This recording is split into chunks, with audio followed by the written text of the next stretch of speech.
Hi hello నమస్తే welcome to super kitchen రుచులు. ఈరోజు మనం జొన్న గుడాలు చేసుకుందాం. జొన్న గుడాలకు జొన్న గొగ్గిళ్ళు కూడా అంటారు.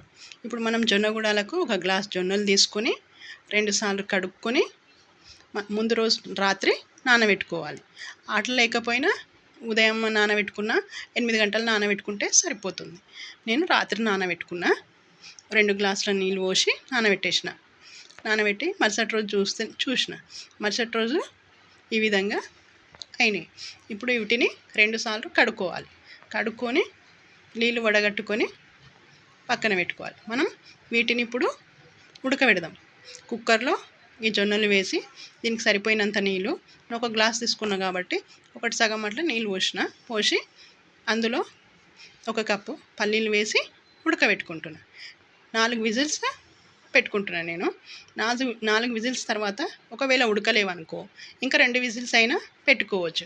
నేను ఒకసారి చూస్తుంటే నాకు జొన్న గుడాలు ఉడికిపోయినాయి. ఇట్లా కావాలి. ఉడికిపోయినాయి కాబట్టి నేను ఇవి వడగట్టుకుంటున్నా. ఈ వడగట్టుకున్న నీళ్ళు పప్పులో కూడా వాడుకోవచ్చు. ఇప్పుడు మనం ఈ జొన్న గుడాలను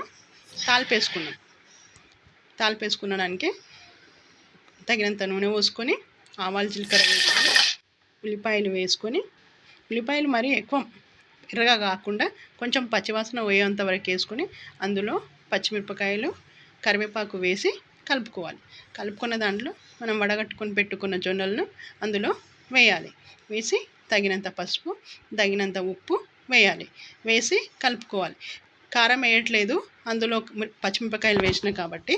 ఇందులో ఇప్పుడు మనం క్యారెట్ తురుము వేసుకుందాం. క్యారెట్ తురుము అయినా వేసుకోవచ్చు, పచ్చి కొబ్బరి తురుము అయినా వేసుకోవచ్చు, బాగుంటుంది. ఇందులో తగినంత కొత్తిమీర, టేస్ట్ కోసం నిమ్మకాయ రసం పిండుకోవాలి. ఇది బరువును కూడా తగ్గిస్తుంది, ఆరోగ్యం కూడా మంచిగా ఉంటుంది.